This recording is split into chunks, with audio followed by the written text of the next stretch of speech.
सबसे पहले हम लोग एक बार लॉग को फिर से रिवीजन कर लेते हैं फटाफट फास्ट फॉरवर्ड फॉर्म में। जो हमारा लॉग होता था, लॉग, उसको लॉग बेस बी आर्गुमेंट ए ऐसे लिखते थे। उसके बाद बेस नॉट इक्वल टू 1 होता था, बेस ग्रेटर देन 0 होता था, साथ ही साथ एक और चीज आता था क्या? A is greater than A 0. Greater than 0। बहुत बड़ी, ये तीन चीजें हमारे साथ होते थे। ठीक है। उसके बाद लॉगरिथम तो एक्सपोनेंशियल होता था, हम लोग उस चीज को भी पढ़े थे। ठीक है, फटाफट एकदम फास्ट फॉरवर्ड 2 मिनट में हम लोग सारा रिवीजन करते हैं। Logarithm of base B argument A अगर n होता था, इसको एक्सपोनेंशियल फॉर्म में कैसे लिखेंगे बताइए?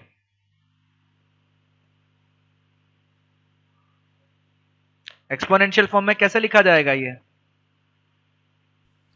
B to the power n is equals b to the power n is equal to a। ठीक है। उसके बाद थर्ड में हम लोगों ने प्रॉपर्टीज के बारे में डिस्कस किया था। ठीक है, प्रॉपर्टीज के बारे में डिस्कस किया था, और वो प्रॉपर्टीज हमारे पास क्या था एक बार हम लोग देख लेते हैं। सबसे पहले लॉग बेस बी आर्गुमेंट 1 हुआ तो उसका वैल्यू कितना?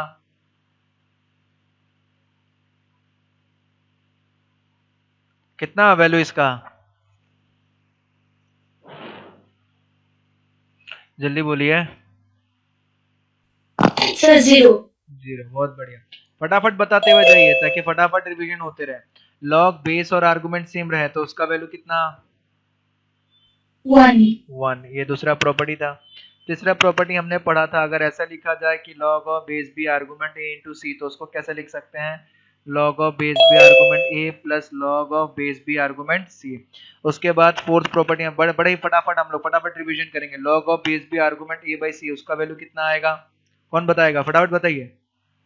Log of base B argument A minus log of base B argument C. बहुत बढ़िया, ये फोर्थ प्रॉपर्टी था। फिफ्थ प्रॉपर्टी हमारे पास आया था, अगर ऐसा दिया जाए कि log of base B argument A to the power n, इसको कैसे लिख सकते हैं? N into log of base B argument A. log of base B argument है। बहुत बड़े, एकदम फटाफट रिवीजन करेंगे। ठीक है, प्रॉपर्टी एकदम याद रहना जरूरी है। उसके बाद log ऑफ बेस बी के पावर m आर्गुमेंट a, इसका वैल्यू कितना आएगा? 1 by M into log of base B argument A. बहुत बढ़िया। सेवेंथ प्रॉपर्टी, आज मान लेते हैं ऐसा हो जाता है, log ऑफ बेस का पावर m आर्गुमेंट का पावर n, तो उसका वैल्यू कितना आएगा? N by M into log of base B argument A. बहुत बढ़िया। उसके बाद हम एक और प्रॉपर्टी पढ़े थे कि base change property. Log of base B argument A जो है उसको हम लोग लिख सकते हैं log of base C argument A और log of base C argument B. दूसरा base change property, log of base B argument A, उसको कैसे लिख सकते हैं? 1 by log of base A argument B. बहुत बढ़िया, वेरी गुड। ठीक है, उसके बाद एक और प्रॉपर्टी हमारे पास आता था कि कोई भी नंबर k है उसको हम लोग कैसे लिख सकते हैं? a into log of base a argument k, ऐसे लिख सकते हैं।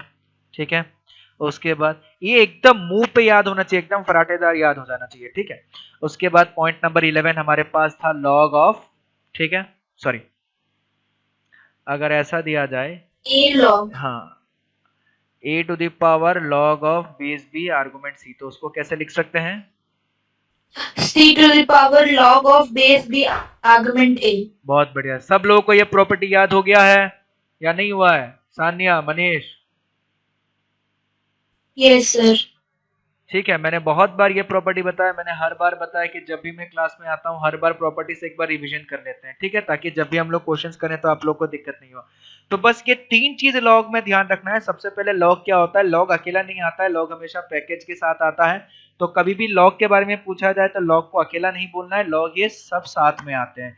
दूसरा चीज, लॉग को एक्सपोनेंशियल फॉर्म में कन्वर्ट कर सकते हैं। तीसरा चीज, लॉग के प्रॉपर्टीज, लॉग के जितने भी प्रॉपर्टीज थे हम लोग देख लिए। ठीक है, तो चलिए कुछ कुछ क्वेश्चंस की तरफ फिर से बढ़ते हैं। हाँ,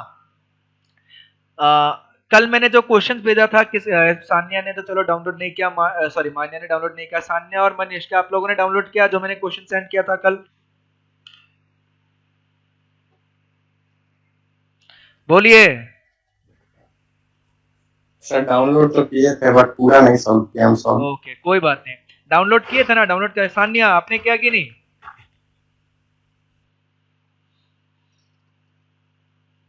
सान्या,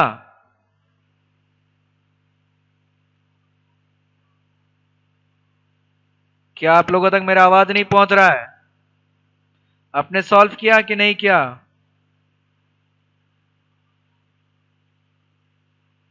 कुछ नहीं बोल रही है। ठीक है, देख लीजिएगा, मैंने एक शीट अपलोड कर दिया था, ये एक्सरसाइज 3 के नाम से है। इसमें बहुत सारे क्वेश्चंस रहेंगे, अराउंड 20, 25, 30 क्वेश्चन रहेंगे। ठीक है, हो सकता है ये इनइक्वालिटीज वाला क्वेश्चन करने में दिक्कत हो, बट सारा चीज हम लोग डिस्कस करेंगे, जो किसी चीज पे कोई लोड लेना ही नहीं है। और हाँ, और एक विशेष सूचना, आप लोगों के पास नोटिस गया होगा शायद एग्जाम का, है ना? नोटिस गया कि Yes, नहीं? sir. हाँ, कब का है? मेरे ख्याल से फ्राइडे या थर्सडे ऐसा कुछ का होगा। 11. हाँ, 11। Friday. ध्यान से सुनिएगा, आप लोग को विशेष कुछ पढ़ाई हुआ नहीं है, ठीक है, हम लोग बेसिक चीजों पे चर्चा कर रहे हैं। तो आप लोगों का जो एग्जाम होगा वो बेसिक एग्जाम होगा, बेसिक चीजों पे एग्जाम होगा। ठीक है, जैसे एक तो लॉग हमने पढ़ लिया, तो लॉग वाला सिलेबस हम लोग का आएगा। ठीक है, उसके बाद दूसरा चीज, लॉग वाला सिलेबस के बाद जो दूसरा चीज हमारा आएगा, आप लोग को बेसिक बेसिक चीजें पता होना चाहिए। ठीक है, बेसिक चीजें, जैसे क्लास 9th में हम लोगों ने पढ़ा था, ये बेसिक चीजों का आप लोग का टेस्ट होगा। जैसे क्लास 9th में हम लोगों ने 10th में हम लोगों ने पढ़ा था कि क्वाड्रेटिक इक्वेशन अगर दिया जाए उसका वैल्यू कितना निकलेगा। ठीक है, उसके बाद लीनियर इनइक्वेशन वाला, ऐसा बेसिक बेसिक चीजें जो आप लोगों ने क्लास 10th में पढ़े हुए हैं, वो सब चीजों का टेस्ट होगा। आया समझ में सब लोगों को? Yes, sir. ठीक है, तो इसीलिए आप लोग को ज्यादा प्रिपेयर नहीं करना है, प्रिपेयर बस लॉग ही करना है। बाकी सारे चीजें जो आप लोगों के ब्रेन में ऑलरेडी हैं, जो क्लास 10th में पढ़े थे, 9th में पढ़े थे, बस अपने ब्रेन के हिसाब से एग्जाम देना है, ज्यादा कुछ नहीं सोचना है। ठीक है, जितना आता है बनाना है, जितना नहीं आता नहीं। और एक चीज ध्यान से सुनिएगा, आप लोग या तो मोबाइल फोन पे या तो लैपटॉप पे एग्जाम दीजिएगा, सिंपल सी बात है। ठीक है, तो एक चीज का ध्यान रखिएगा, हमेशा जब भी आप लोग मोबाइल फोन पे टेस्ट दीजिएगा या लैपटॉप पे टेस्ट दीजिएगा, तो आप लोग का फोन फुल स्क्रीन बन के आएगा वो। ठीक है, और जब फुल स्क्रीन बन के आइएगा, आप उस स्क्रीन को मिनिमाइज नहीं कीजिएगा। जैसे ही आप उस स्क्रीन को मिनिमाइज कीजिएगा, या फिर आप सोचिएगा कि मैं गूगल खोल लूं, या किसी का कॉल आया तो रिसीव कर लूं, या किसी को कॉल कर लूं, अगर वैसा कीजिएगा तो आपका एग्जाम उसी समय खत्म हो जाएगा, और साथ ही साथ आपका पेपर ऑटोमेटिकली सबमिट हो जाएगा। ठीक है, एग्जाम जो है वो ऐप में होगा, ऐप में आप लोगों का टेस्ट सेक्शन है, तो जिस दिन टेस्ट डेट रहेगा उस दिन आप लोगों को वहां पे एक ऑप्शन दिख जाएगा उस पे कि ये टेस्ट है, ये टेस्ट का नाम है, इतने बजे से 2 बजे से लेके 5 बजे तक चलेगा। ठीक है, तो 2 बजे ऑटोमेटिकली ओपन हो जाएगा, आपको क्लिक करना है, उसके अंदर जाना है, 5 बजे तक एग्जाम चलेगा। 5 बजे से पहले खत्म हो जाता है तो सबमिट कर सकते हैं, या 5 बजे ऑटोमेटिकली सबमिट हो जाएगा। ठीक है, और दूसरा चीज, अगर आप उस पैनल को चेंज करते हैं, उस विंडो को चेंज करके कहीं और जाने की कोशिश करते हैं, तो सॉफ्टवेयर का इस तरीके का एक प्रॉपर्टी है कि ऑटोमेटिकली एग्जाम सबमिट हो जाएगा। तो ये सब चीजों का बड़ा ध्यान रखिएगा एग्जाम के दिन। ठीक है, ताकि पिछली बार एग्जाम में बहुत सारे बच्चों को ये दिक्कत हुआ, बहुत सारे जूनियर बच्चे थे क्लास 6-7 के, उन लोगों ने सोचा कि हम गूगल से ढूंढ के आंसर निकाल लेते हैं, बट उनका ऑटोमेटिकली सबमिट हो गया एग्जाम पेपर। ठीक है, और दोबारा आपको मौका नहीं मिलेगा एग्जाम देने का। आया समझ में? क्लियर हुआ सबको? Yes, sir. ठीक है, चलिए एक क्वेश्चन आता है हमारे पास। क्वेश्चन कुछ इस तरीके से है कि प्रूव दैट, ठीक है, क्वेश्चन का नाम है prove that log of a plus B by 5, ठीक है, is equal to 1/2 log of a plus log of b। अब कोई बता पाएगा कि ये जो मैंने लॉग लिखा है इसमें बेस कितना होगा? 10, बेस 10 होगा, क्योंकि ये कॉमन लॉग की बात हो रही है। ठीक है, मतलब बेस 10 दिया गया, सिंपल सा। ये एक पहला क्वेश्चन है, तो पहला क्वेश्चन मैं एक्सप्लेन कर देता हूं, बाकी क्वेश्चन आप लोग खुद से कीजिएगा। ठीक है, तो सबसे पहले एक चीज को समझने की कोशिश करते हैं हम लोग। ठीक है, एक चीज को समझने की कोशिश करते हैं। हमारा क्वेश्चन को मैं कंप्लीट कर लेता हूं। Where proof that log of a plus b by 5 is equal to half of log of a plus log of b, where, ध्यान से समझने की कोशिश कीजिएगा, where a square plus b square is equal to 23ab। ठीक है, हमें एक प्रूफ करने के लिए दिया गया जहां पे ये चीजें दिया गया। ठीक है, तो पहला क्वेश्चन है, तो पहला 1-2 क्वेश्चन वार्म अप है, तो वार्म अप क्वेश्चन मैं कर देता हूं, बाकी क्वेश्चन आप लोग सॉल्व कीजिएगा। ध्यान से देखिएगा कैसे सॉल्व करेंगे इस क्वेश्चन को। हमें बोला गया कि a प्लस बी बाई 5 का वैल्यू बताना है कि half of log a plus log b, जब a square plus B square equal to 23ab दिया हुआ। तो हम क्या करते हैं, हम ऐसा करते हैं कि अगर मैं a plus B whole square कर देता हूं, तो a plus B whole square करने पे मेरे पास क्या आ जाएगा, a square plus B square plus 2 into a into B. ठीक है, A square plus B square का वैल्यू दे रखा था 23ab, तो इसको लिख सकते हैं 23ab प्लस 2ab, यानी कि मेरे पास आ गया 25ab। ठीक है, अब a प्लस बी का वैल्यू आ गया 25ab, तो a प्लस बी का वैल्यू कितना आ जाएगा, plus minus square root of 25ab, यानी कि आ जाएगा plus minus 5 root of ab, यानी कि a प्लस बी का जो वैल्यू है वो हमारा हो सकता है 5 रूट ab भी हो सकता है, या फिर माइनस 5 रूट ab भी हो सकता है। ठीक है, अब चलिए हम लोग अपने क्वेश्चंस पे जाते हैं। हमारा क्वेश्चन दिया गया है left hand side, left hand side हमें दिया गया है log of a plus B by 5। ठीक है, अब आप लोगों में से कौन मेरे को बता पाएगा कि a प्लस बी का वैल्यू मैं 5 रूट ए बी लूंगा या माइनस 5 रूट ए बी लूंगा? दोनों में से कोई एक ही वैल्यू ले सकता हूँ। 5 रूट ए बी। क्यों? बिकॉज नेगेटिव नहीं लिया जाता है। क्यों नहीं लिया जाता? नहीं, सही आंसर है कि नेगेटिव नहीं। हाँ सर, ए और बी का वैल्यू ग्रेटर देन 0 होता है। हाँ, वेरी गुड। ठीक है, मैंने बोला था कि लॉग कभी अकेला नहीं आता है, लॉग हमेशा पैकेज में आता है। ठीक है, तो पैकेज के हिसाब से हमें ये बताया जा रहा है, एक तो b का वैल्यू नॉट इक्वल टू 1, एक तो b का वैल्यू ग्रेटर देन 0, और दूसरा जो आर्गुमेंट होगा वो भी ग्रेटर देन 0 होना चाहिए। तो माइनस 5 रूट कर देने पे तो आर्गुमेंट नेगेटिव हो जाएगा, तो नेगेटिव वाला हम लोग कंसीडर नहीं कर सकते, क्योंकि नेगेटिव लेने से पूरा का पूरा आर्गुमेंट जो है लॉग का नेगेटिव हो जाएगा। ठीक है, तो इसी कारण से हमारे पास क्या आ जाएगा, लॉग ऑफ, ध्यान से देखिएगा, इधर आ जाएगा log of a plus B का वैल्यू कितना हो जाएगा, 5 root A B divided by 5, तो 5 कैंसिल हो गया, तो हमारे पास बच गया log of root A B. अब log of root A B को मैं लिख सकता हूँ log of a into B का पावर 1/2, तो इसको लिख सकता हूँ 1/2 into log of a into B, तो इसको लिख सकता हूँ 1/2 into log of a plus log of b, क्योंकि मल्टीप्लीकेशन हुआ तो हम किस में लिख सकते हैं, पॉजिटिव में लिख सकते हैं। किसके बराबर हो गया, राइट हैंड साइड के बराबर हो गया। ठीक है, आया समझ में आप लोगों को? बड़े आसान क्वेश्चन। Yes sir.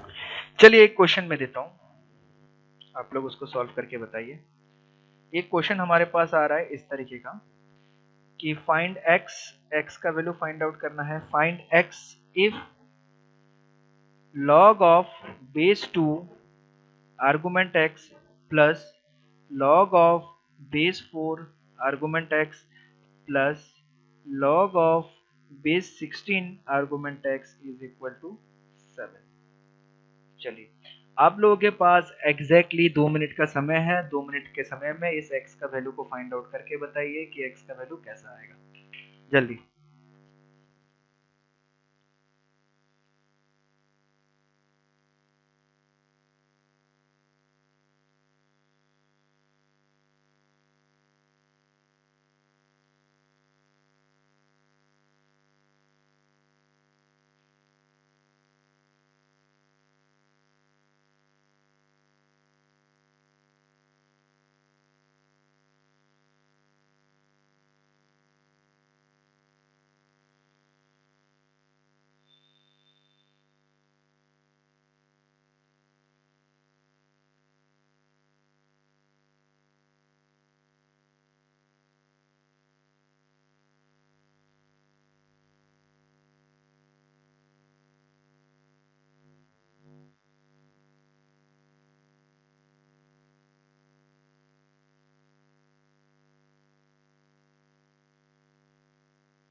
सर 16।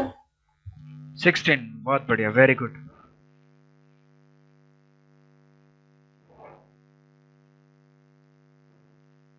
और बाकी लोगों का आंसर सेम। सेम, बहुत बढ़िया। मनीष,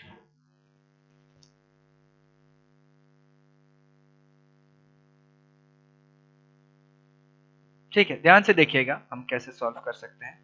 सबसे पहला चीज, इसको हम लोग थोड़ा सा लॉजिकली सॉल्व कर सकते हैं, 2-3 तरीके से सॉल्व कर सकते हैं इस क्वेश्चन को, कोई दिक्कत नहीं है। ठीक है, सबसे पहला चीज हम कोशिश करते हैं, अगर मैं इसमें बेस चेंज थ्योरम यूज करूं, तो बेस चेंज थ्योरम यूज करूंगा तो मैं इसमें ऐसा लिख सकता हूं, log of x log of 2, ऐसा लिख सकते हैं, plus log of x log of 4 plus log of x log of 16 is equal to 7। ये समझ में आया कौन सा प्रॉपर्टी हमने यूज किया? हमने बेस चेंजिंग थ्योरम का पहला प्रॉपर्टी यूज कर लिया, ये वाला। ठीक है, बेस मान लिया हमने 10 ले लिया, इधर c लिखा हुआ था, बेस हमने 10 ले लिया, तो इसको ऐसे लिख सकते हैं। ठीक है, दूसरा चीज फिर इसको हम लोग लिख सकते हैं आगे, ध्यान से देखिएगा, log of base x argument log of base 2, चलिए कोई दिक्कत नहीं है, प्लस इसको हम लोग लिख सकते हैं log ऑफ आर्गुमेंट x, इसको लिख सकते हैं 2 log ऑफ 2, प्लस इसको लिख सकते हैं log ऑफ x 16 मतलब कितना, 2 टू द पावर 4, तो 4 of log 2 is equal to 7। ठीक है, अब अगर इसमें से मैं ये कॉमन ले लूं कि log ऑफ x और log ऑफ 2, तो इधर कितना आ जाएगा हमारे पास, 1 plus 1 by 2 plus 1 by 4 equal to कितना हो जाएगा, 7 हो जाएगा। ये कितना आ जाएगा, log of base x log of x by log of 2 को लिख सकते हैं log of base 2 argument x, फिर से रिवर्स प्रोसेस में चला गया, इनटू इधर कितना आ जाएगा, इधर आ जाएगा 4, 4 प्लस इधर कितना आ जाएगा, 4 प्लस 2 प्लस 1 इक्वल टू 7, 4 5 6 7, 7 हो गया। तो इधर कितना हो जाएगा, log of base 2 argument as x is equal to 7 into 4 by 7, ये आ जाएगा, ये और ये कैंसिल, हमारे पास आ जाएगा log of base 2 argument x is equal to 4, इसको एक्सपोनेंशियल फॉर्म में कन्वर्ट करेंगे तो 4 to the power 2 is equal to x, तो x का वैल्यू कितना आ जाएगा, 16। आया समझ में? Yes, sir. Yes. चलिए बहुत बढ़िया, very good, 16 is the correct answer. चलिए अब एक थोड़ा सा इंटरेस्टिंग क्वेश्चन पूछा जाता है आप लोगों से। ठीक है, इसमें मैं 5 मिनट का समय दूंगा आप लोगों को। If log of base 10 argument 2 lies between 1 by n plus 1 and 1 by n, then find n where n belongs to integer। n जो है वो क्या है, इंटीजर है, यानी कि n का जो वैल्यू होगा वो इस तरीके से -3 -2 -1 0 1 2 3 इस तरीके से वैल्यू होगा, n का वैल्यू जो होगा वो इंटीजर होगा। ठीक है, चलिए आप लोगों को मैं 5 मिनट का समय दे रहा हूं।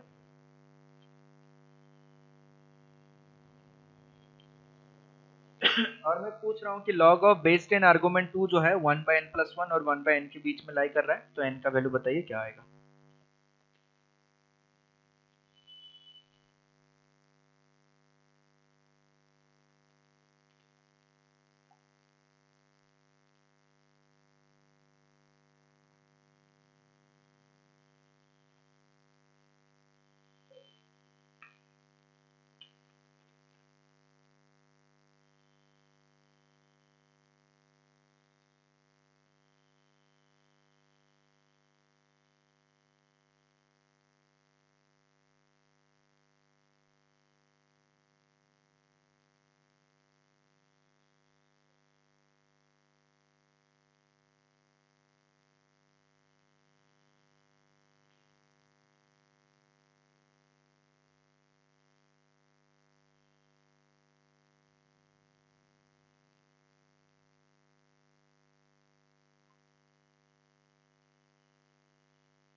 हुआ सॉल्व?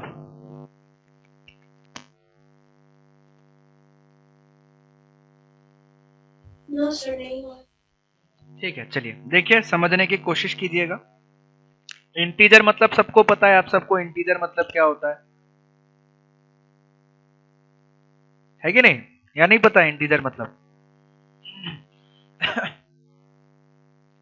अरे बोलिए। यस सर, पता है। अब मेरे को एक चीज बताइए कि 1/n+1 और 1/n में से बड़ा कौन होगा? 1/n। 1/n। 1/n। अगर मैं 1/2 ले लूं, 1/3 ले लूं, तो ऑब्वियसली 1/2, यानी कि डिनोमिनेटर में जो छोटा होगा वो बड़ा होगा। n+1 मतलब n से बड़ा। ठीक है। अब हमें बोला गया है, ध्यान से समझिएगा, हमें बोला गया है कि log 10 log बेस में आर्गुमेंट 2 लाइज बिटवीन, इन दोनों के बीच में लाई करता है। यानी कि सबसे पहले क्या होगा, 1/n+1 आएगा। ठीक है।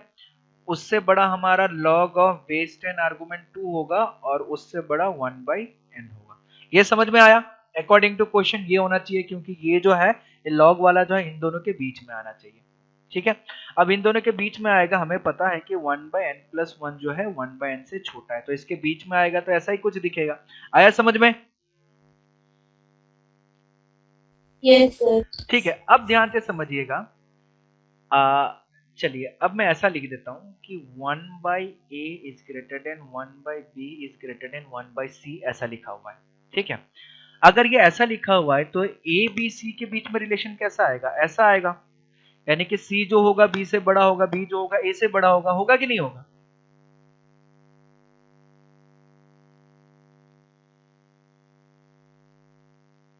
बताइए। यस।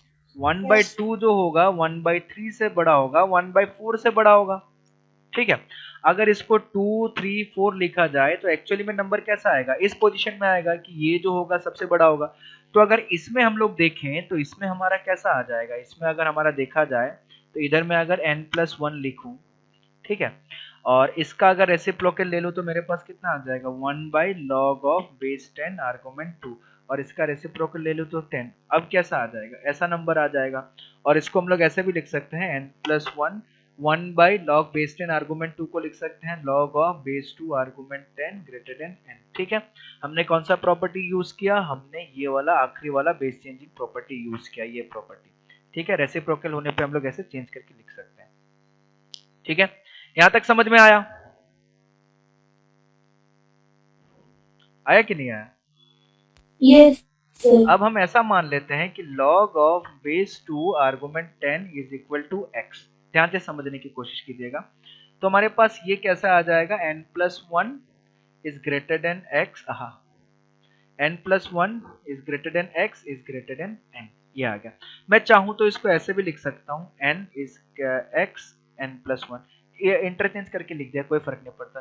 2 लेस देन 5 है या 5 ग्रेटर देन 2 है, दोनों सेम चीज है। ऐसे लिखूं या ऐसे लिखूं, ठीक है।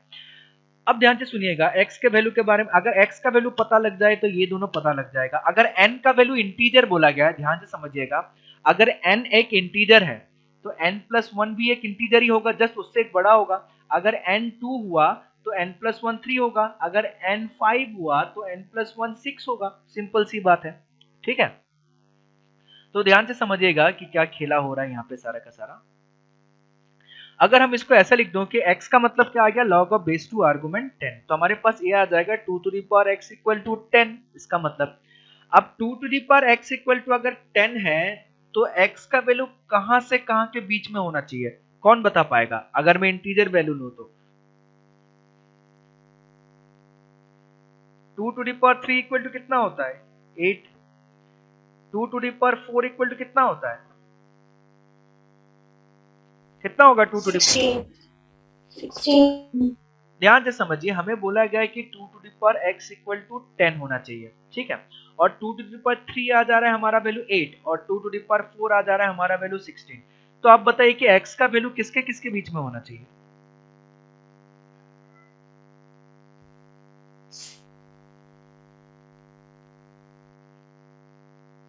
बताइए।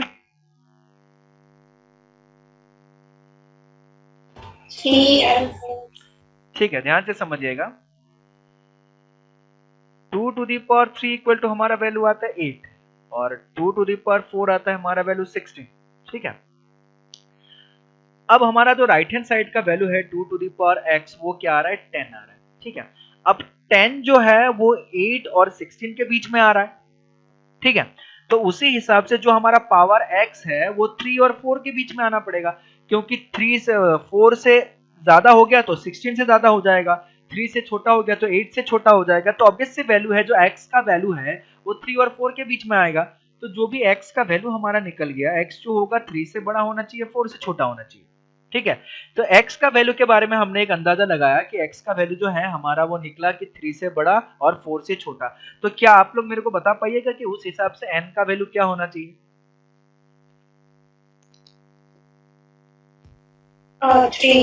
3 होना चाहिए। देखिए दोनों रिलेशन को ऑब्जर्व कीजिए, इधर बोला गया है कि x का वैल्यू n और n+1 के बीच में होना चाहिए। n जो है एक इंटीजर है, ठीक है।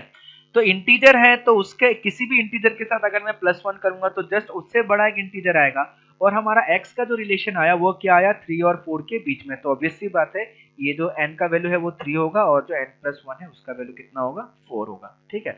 तो उस हिसाब से हमारा जो n का वैल्यू निकल के आया, n का वैल्यू कितना निकल के आया 3 निकल के आया समझ में? Yes. ठीक है।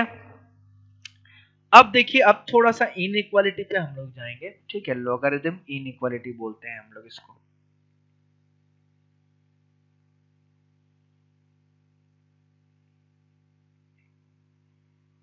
लॉगरिथम इनइक्वालिटी, ठीक है।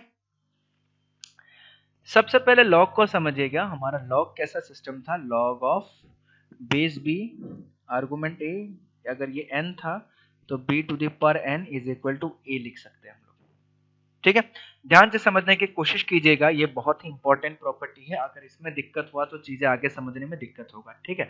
तो इसको बहुत ही अच्छे तरीके से समझिएगा। एक इंपॉर्टेंट सा पॉइंट हम लोग डिस्कस करेंगे। सबसे पहला कि if b greater than c, ठीक है। मैंने ऐसे अपने मर्जी से दो नंबर एज्यूम कर लिया, एक नंबर ले लिया b, दूसरा नंबर ले लिया c, ठीक है। और b को मैं बोल रहा हूं c से बड़ा। मैंने दो नंबर एज्यूम किया, एक नंबर b एज्यूम किया, दूसरा नंबर c एज्यूम किया और b को बोल दिया c से बड़ा, ठीक है।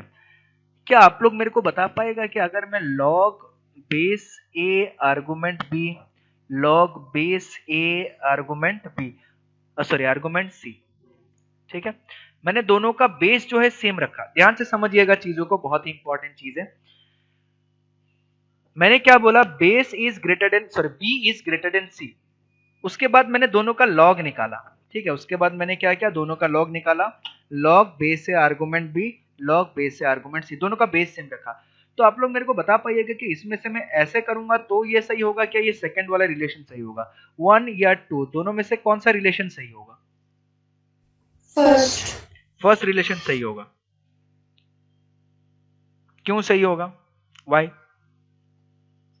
Because it is given that B is greater than C. हाँ b is greater than c सही है, कोई दिक्कत नहीं है, ठीक है। बट हम जब उस पर लॉग लगा रहे हैं, अब चलिए अगर मैं ऐसा लिख दूं, ध्यान से समझिएगा, मैं एक और रिलेशन लिख देता हूं, ठीक है। अगर मैं इस बार b और c को बेस बना दूं कि log of base b argument दोनों का सेम रखूं, log of base c argument a, log of base b argument a, log of base c argument a। अब बताइए दोनों में से कौन सा रिलेशन सही होगा? देखना दो चीजें हो रहा है, पहले चीज बोलिए। ये हमारा थर्ड ले लेते हैं, इसको फोर्थ ले लेते हैं, ठीक है। इसको हम लोग, मैं सारे चीजों को एक्सप्लेन करूंगा, आप बस पहले अपने मन से सोचिए कि क्या हो सकता है, ठीक है। Fourth relation. फोर्थ रिलेशन, चलिए आपने बोला कि इसमें 1 सही होना चाहिए और इसमें 4 सही होना चाहिए, ठीक है। चलिए देखते हैं कि कौन सा सही होगा, क्या होगा। पहले इस चीज को समझने की कोशिश करते हैं। हमें दिया गया है सबसे पहले b is greater than c, और हमारे पास दो रिलेशन दिया गया है। सबसे पहला रिलेशन दिया गया है कि b और c को आर्गुमेंट के रूप में लिखा गया, ठीक है। b और c को आर्गुमेंट के रूप में लिखा गया और बेस जो है दोनों का सेम रखा, ठीक है। पूछा गया कि कौन सा बड़ा होगा कौन सा छोटा होगा, ठीक है। इसको हम लोग क्या एग्जाम्पल के तौर पे समझते हैं तो बड़ा अच्छे से समझ में आएगा, ठीक है। एक ले लेता हूं मैं नंबर 2 और एक ले लेता हूं मैं नंबर 4। हमें पता है कि 4 इज ग्रेटर देन 2, या फिर अगर इसके जैसा लिखना चाहूँ तो मैं 4 को इधर लिख देता हूँ, 2 को इधर लिख देता हूँ, ठीक है। 4 इज ग्रेटर देन 2। अब हमें पूछा गया है कि log of base a argument 4 और log of base a argument 2 दोनों में से बड़ा कौन सा होगा, ये पूछा गया इनडायरेक्टली। ये अगर नंबर के फॉर्म में देखे तो नंबर के फॉर्म में ऐसा पूछा गया, ठीक है। अब ध्यान से समझिएगा, 4 हमारा आर्गुमेंट है, ठीक है। मैं इसको थोड़ा सा डिटेली समझाता हूं, ठीक है। 4 हमारा क्या है, आर्गुमेंट है। आर्गुमेंट के फॉर्म में पहले लिखा गया। अगर 4 हमारा आर्गुमेंट है तो अगर कहीं ना कहीं मेरे पास ऐसा सिचुएशन आना चाहिए, ठीक है, log of base a argument 4 is equal to मैंने x ले लिया, ठीक है। log of base a argument 2 equal to मैंने y ले लिया। इसको अगर मैं एक्सपोनेंशियल फॉर्म में कन्वर्ट करूंगा तो मेरे पास क्या चीजें निकल के आएगा, ठीक है।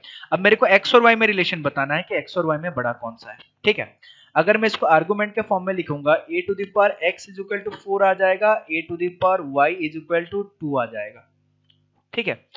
अब खुद सोचिए कि अगर ऐसा रिलेशन मेरे पास आता है, ठीक है, अगर ऐसा रिलेशन मेरे पास आता है कि a to the power x is equal to 4, a to the power y is equal to 2, तो दोनों में से x और y में से बड़ा कौन होना चाहिए?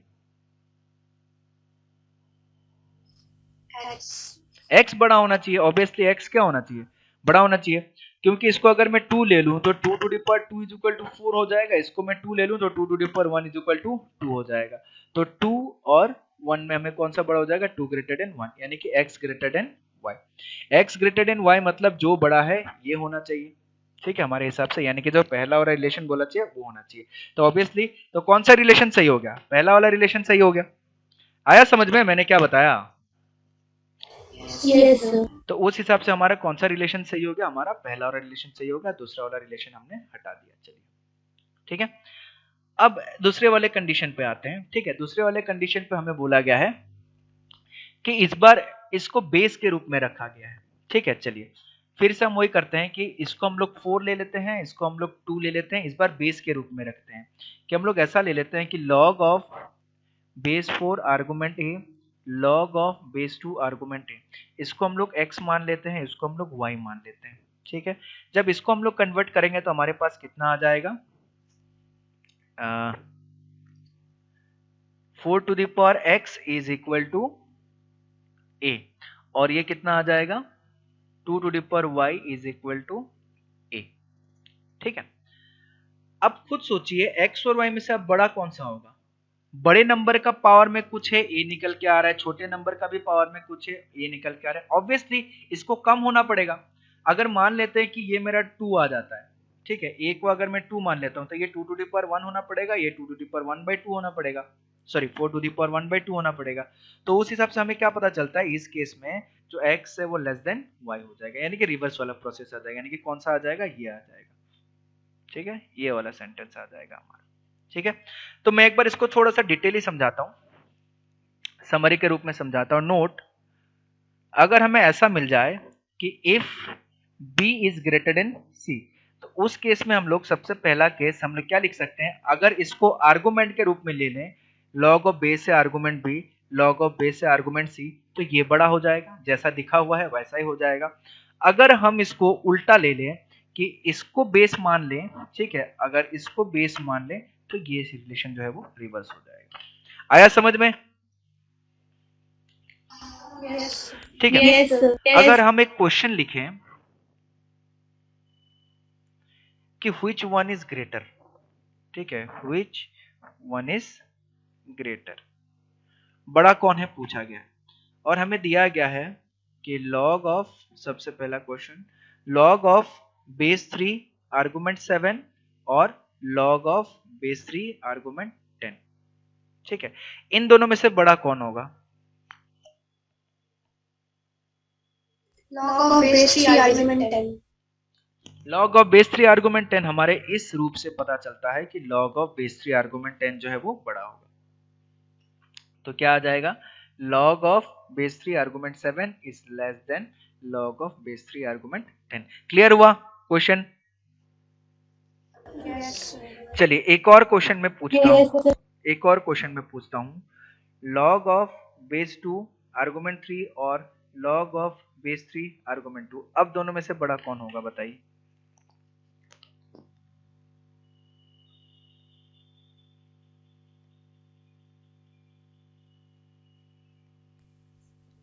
Sir, log of base 2 argument 3. ये बड़ा होगा, ये बड़ा होगा। ठीक है, और बाकी लोग बताइए। ठीक है, देखिए इसको हम लोग समझ सकते हैं। इस बार मान लो सब उल्टा पुल्टा करके दे दिया गया, समझ में नहीं आ रहा है क्या होगा, तो हम क्या करते हैं, सिंपल सा वही प्रोसेस अपनाते हैं। log ऑफ बेस 2 आर्गुमेंट 3 को x मान लेते हैं, log ऑफ बेस 3 आर्गुमेंट 2 को y मान लेते हैं। ठीक है, x और y में जो बड़ा होगा वही हमारा हो जाएगा। इसको लिख सकते हैं 2 to the power x equal to 3, इसको लिख सकते हैं 3 to the power y equal to 2। अब एक छोटा नंबर है, छोटा नंबर का पावर को बढ़ाएंगे तब ना बड़ा नंबर आएगा, है कि नहीं? और एक बड़ा नंबर है, बड़ा नंबर का पावर को घटाएंगे तब ना छोटा नंबर आएगा। बट ध्यान से समझिएगा, ये जो चीज है, सबसे पहला चीज 2 का पावर 1 इक्वल टू कितना आता है? 2 आता है। ठीक है, तो 2 का पावर x इक्वल टू अगर 3 आ रहा है तो x जो है वो ग्रेटर देन 1 वैल्यू आएगा ऑब्वियसली। ठीक है, क्योंकि x का वैल्यू 1 से बड़ा होगा तभी ओवरऑल वैल्यू जो है 1 से बड़ा आएगा। इधर देखिए 3 का पावर 1 इज इक्वल टू 3 आ रहा है और 3 का power y is equal to 2 आ रहा है, तो y का वैल्यू जो है ऑब्वियसली क्या होना पड़ेगा? लेस देन 1 होना पड़ेगा।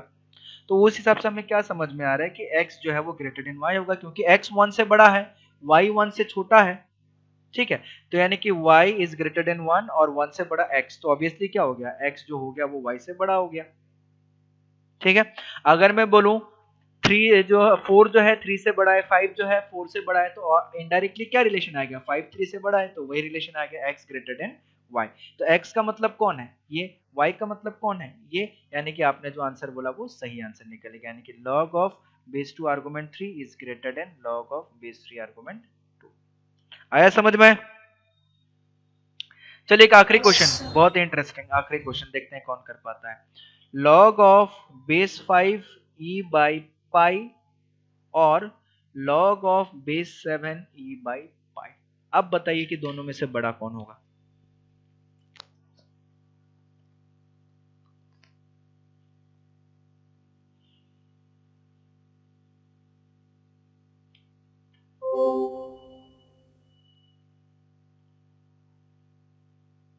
Sir, log of base 5 argument e by 5. चलिए सबसे पहले मेरे को ये बताइए, ये जो हमने रिलेशन लिखा है, ऊपर में जो हमने रिलेशन लिखा है, इस पे भी हम लोग थोड़ा सा डिटेल में चर्चा करेंगे, बट कल के क्लास में, आज के क्लास में नहीं। ठीक है, अभी तो हमने सिंपल सा चीजें समझ लिया। अब ये बताइए कि e का वैल्यू कितना होता है? 2.71. पाई का वैल्यू कितना होता है? 3.14. 2.71 3.14। ये 1 से बड़ा होगा या 1 से छोटा होगा? 1 से छोटा होगा। नीचे वाला अगर ऊपर डिनोमिनेटर से बड़ा होता तो e बाई पाई जो है ये लेस देन 1 आ गया, सबसे पहला चीज। ठीक है, इसको हम लोग x मान लेते हैं, log of 5 e by pi equal to x मान लेते हैं, log of 7 e by pi equal to y मान लेते हैं। देखो अगर हमें e और पाई का वैल्यू नहीं पता होगा तब हमें बड़ा दिक्कत हो जाएगा, बट e और पाई के बारे में हमने अच्छे से सीखा है ना, तो इसलिए अब दिक्कत नहीं आ रहा है। लेकिन अगर पहली बार हम लोग e और पाई को देखते तो हमें डर लग जाता। इसको कन्वर्ट करेंगे तो 5 to the power x is equal to e by pi आ जाएगा, इसको बोलेंगे तो 7 to the power y is equal to e by pi आ जाएगा। ठीक है, ऐसा आ गया। ओ सॉरी, ये तो डायरेक्टली निकल जाएगा, इस पे कुछ करना ही नहीं है। Yes, sir. ठीक है, बट चलिए कोई दिक्कत नहीं है, फिर भी हम लोग कर सकते हैं। तो उस हिसाब से हमारे पास कितना आ जाएगा? 5 to the power x is equal to 7 to the power y। ये आ गया 5 to the power x is equal to 7 to the power y। मान लेते हैं कोई ना कोई वैल्यू a आ गया, ठीक है, या फिर e to the power pi दिया हुआ है, उससे नहीं फर्क पड़ता है। 5 का पावर x करने पे वो वैल्यू आ रहा है, 7 का पावर y करने पे भी वही वैल्यू आ रहा है, और दोनों वैल्यू 1 से छोटा, तो ऑब्वियसली बात है कि y का पावर जो है और छोटा करना पड़ेगा। ठीक है, तो यानी कि उस केस में क्या हो जाएगा? x ग्रेटर देन y हो जाएगा हमारा, क्योंकि दोनों का दोनों वैल्यू e बाई पाई है और दोनों का वैल्यू लेस देन 1 है। लेस देन 1 है मतलब क्या हो रहा है, 5 टू दी पावर x जो है x का वैल्यू छोटा रखना पड़ेगा, 7 टू दी पावर y है तो यानी कि y का वैल्यू 1 से छोटा रखना पड़ेगा, ऑब्वियस सी बात है। बट जब हम छोटा वैल्यू रखेंगे 5 को थोड़ा सा कम मेहनत करना पड़ेगा, क्योंकि इसमें कम, ये 5 थोड़ा सा 7 से छोटा नंबर है, 7 टू दी पावर y को और ज्यादा छोटा नंबर रखना पड़ेगा, ठीक है। तो अल्टीमेटली क्या आ जाएगा, x ग्रेटर देन y आ जाएगा इनडायरेक्टली। और कौन सा कंडीशन हमारा लग सकता है, ये कंडीशन लग जाएगा सर सेकंड नंबर। हाँ ठीक है, बट सेकंड, ठीक है। तो ये वाला शीट में सेंड कर रखा है, तो आप लोग उसको चेक कर लीजिएगा, सॉल्व कर लीजिएगा। कल सिर्फ और सिर्फ हम लोग क्वेश्चन डिस्कस करेंगे, ठीक है। और टेस्ट के लिए मैंने बता दिया है कैसा होगा। बेसिक क्वेश्चंस आप लोगों को पूछे जाएंगे, एक तो जो लॉग पढ़ा है हम लोगों ने वो लॉग पूछा जाएगा, और साथ ही साथ जो बेसिक आप लोगों का अपने 10th में पढ़ा था कि क्वाड्रेटिक इक्वेशन का सॉल्यूशन बताइए, लीनियर इक्वेशन सॉल्व कीजिए, एपीजीपी, इस तरीके के, एपीजीपी ने एपी मतलब छोटे छोटे आप लोग के बेसिक क्वेश्चन पूछे जाएंगे। उसके लिए मेहनत नहीं करना है ज्यादा, जो ऐसे पढ़ रहे हैं वैसे दिमाग में जो है उसको यूज करके लिखिएगा, ठीक है। हम लोगों ने क्या प्रॉपर्टी पढ़ा था कि अगर बी सी से बड़ा हो, ठीक है, और वो बेस के फॉर्म में हो तो चीजें रिवर्स हो जाता है, ठीक है। इधर क्या है, 7 5 से बड़ा है तो चीजें क्या हो जाएगा, इधर 7 है इधर 5 है, 7 5 से बड़ा है तो चीजें क्या हो जाएगा, रिवर्स हो जाएगा, यानी कि बड़ा कौन हो जाएगा, ये हो जाएगा। आया समझ में, indirectly x greater than y, आया समझ में। तो प्रॉपर्टी के थ्रू तो डायरेक्टली प्रूफ हो गया, ऐसे भी हमने प्रूफ करके ये निकाल दिया, ठीक है। तो एक काम करते हैं, आज का क्लास जो है उसको यहीं पे खत्म करते हैं, ठीक है। उसके बाद कुछ कुछ क्वेश्चंस हम और करेंगे लॉग पे, लॉग बड़ा इंटरेस्टिंग है और लॉग ऑलरेडी खत्म होने के लिए आ गया है। फिर लॉगरिथम इनइक्वालिटी बोल के हम एक पूरा का पूरा टॉपिक ही पढ़ेंगे, ठीक है, कुछ दिनों के लिए, और वो थोड़ा सा इंटरेस्टिंग और अच्छा टॉपिक होगा, साइन ऑफ लॉगरिथम के नाम से होगा। तो लॉग को क्या खूब अच्छे तरीके से पढ़िए, लॉग को खूब अच्छे तरीके से पढ़िए, ठीक है, लॉग आपको बहुत काम देगा आगे। तो लॉग को एकदम अपना मान के बढ़िया से पढ़ना है, ठीक है। चलिए, thank you. Yes, sir. Thank you, sir.